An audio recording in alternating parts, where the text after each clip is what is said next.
Okay, next question.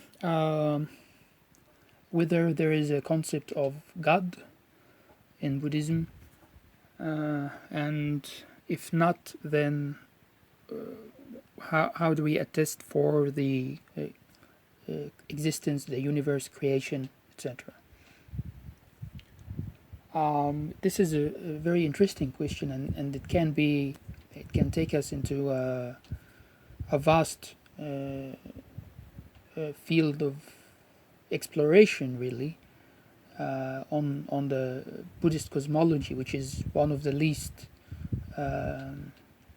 investigated and explored aspects, particularly of Theravada Buddhism. Of course, in Mahayana, in Chinese and Tibetan Buddhism, the cosmological ideas are so much more developed, and there's a whole structure, cosmological structure, that accounts for creation and things of that sort.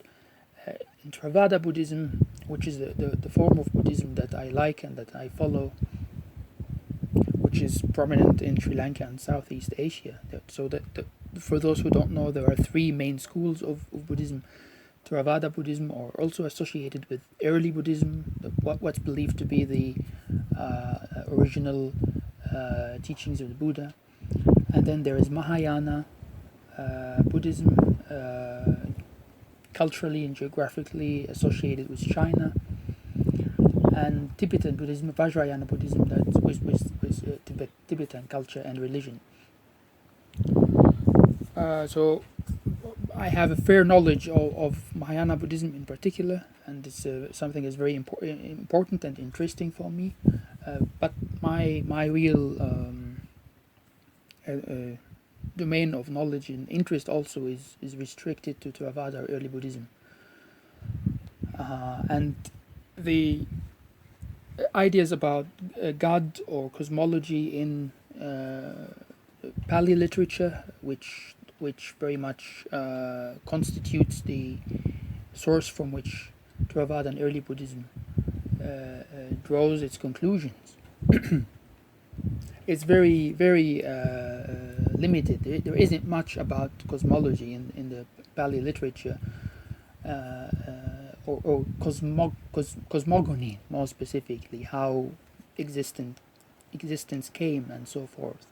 There is very little, perhaps a single discourse, the Aganya Sutta, which narrates a certain cosmogonic narrative that is in itself also quite problematic for me. But anyways, just to answer you, to get to your question directly, there certainly isn't an idea of God as a creator, as an ultimate transcendental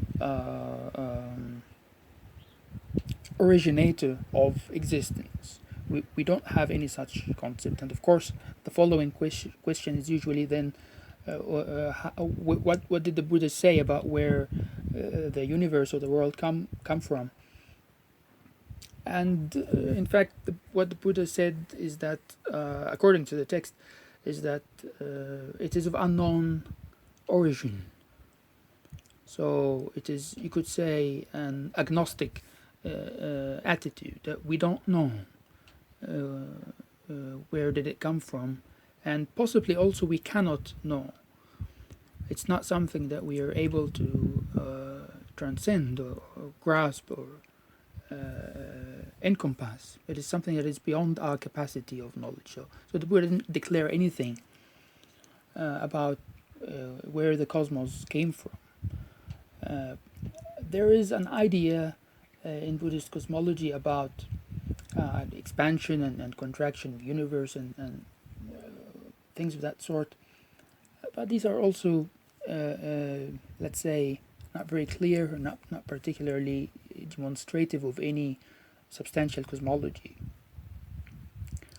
Generally speaking, the Theravada position on questions of that sort is extremely interesting for me, and it's been since the very beginning I started learning about Theravada Buddhism. that it takes a position that is rarely found in most other religions, which is basically an agnostic position.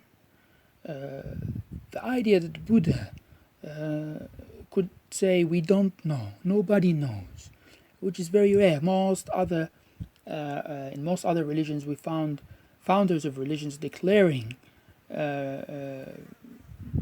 very clear arguments about the origin of existence, whether it comes from God or whatever other source. But the Buddha takes this position that not only that we don't know, but we cannot know, and I think that this is very interesting, and is demonstrative of the scientific nature of Dhamma, as we say, the religion as science, not as something that is functions for society or in a superstitious manner, just a form of science. Because religion in ancient times was actually the science of the times. There was no concept of specialization in different forms of science, because the resources and the possibilities of knowledge were so limited. So people, contemplatives, let's call them, interested themselves in every source of information. And religion was the idea of religion as we have it today was not yet developed. It was significantly different back then. And the way I look at Buddha is mostly that as a scientist, as a remarkable scientist of genius in those interesting ancient times. And I see this very clearly in the Pali literature. You see again and again the Buddha not only taking scientific positions and willing to say I don't know, or we cannot know, or nobody knows. It's not something that we're capable of knowing. This humility of the scientist, but it's also teaching his followers to be very cautious about belief and about believing in things that cannot be verified empirically, particularly in one's own experience. And because the Buddha's interest was predominantly psychological, but he was a scientist of genius when it came to human psyche. So for him, there was a necessity to restrict one's faith, what one believes to be true, to experience, things that you can experience directly yourself in your own experience, rather than hold on to conceptual ideas. So this is the difference between ideas and experiences, and it's very clear from Pali literature that the Buddha regarded ideas to be dangerous, to be things that are not, let's say, not reliable. They could mislead you as much as they could enlighten you. And that's why we find this in Buddhism in general. It's very strong emphasis on verifying what one believes to be true in experience. So it must be something that you can that must manifest itself. And that's why there is no interest in questions such as the question is asked here, whether there is a God, or whether the universe is going to end, or questions of that sort. There isn't even interest. They're not regarded as things that are relevant, or that are important, or that change anything. And that's really remarkable, because you find a lot of people from other religions who are taking interest in Buddhism, and I've had contacts with many such people, and well, they have their own profound and important religious beliefs, and then they come to and they ask the question similar to this, and they are worried about whether they have to drop some of their beliefs, or they will be challenged by what the Buddha taught, and then they find that there is nothing of the sort. It's really you could hold whatever beliefs you want about the origin of the universe or its fate or cosmological questions of that sort, because they are not relevant and they don't interfere, they don't contradict the Buddhist teachings, which are mostly restricted to the human experience and the human psyche. Now, of course, this doesn't mean that there is no cosmological or transcendental dimension to the Buddha's teachings and also the Buddhist experience. And one of the most remarkable things about meditation, for example, is that when you make progress in it, you find yourself mostly discovering things about the cosmos and about experience and experience of reality, that is the experience of the universe. Experiences of that sort begin to manifest of themselves through the experience of meditation, but there is no need to either hold on to certain beliefs or to drop certain other beliefs in order for one to begin to embark on this journey of Buddhist wisdom and Buddhist practice. There is no need for this whatsoever.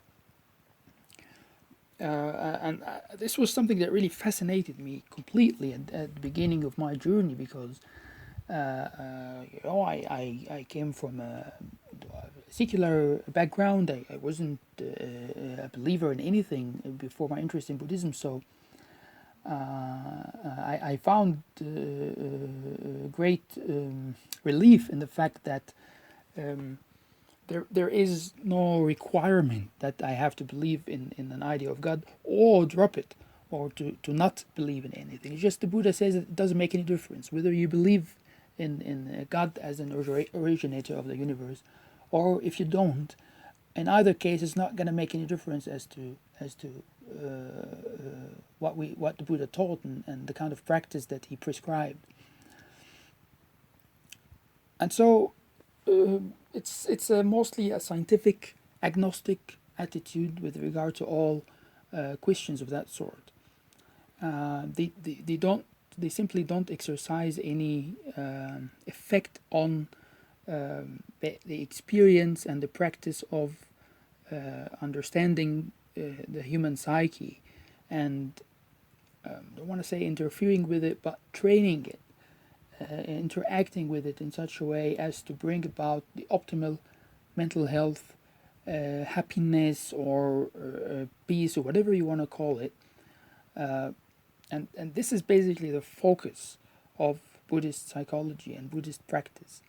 It's not really, there is no idea of holding on to a conceptual form of truth, that there is a God, or that there is a cosmos, and that it's expanding or it's contracting. All of these questions about cosmology and about the fate of the universe or the fate of humanity.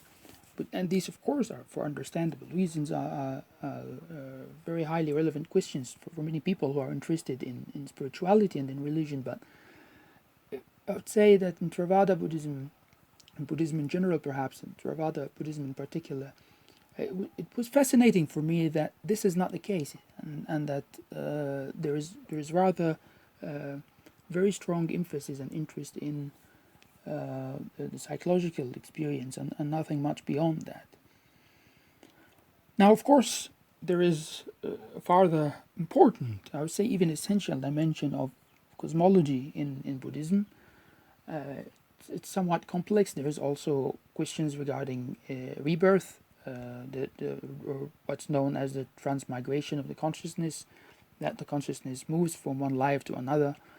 And these are, of course, very, very important and significant things to discuss. But and I presume that you might be interested in knowing about this, but we will discuss it.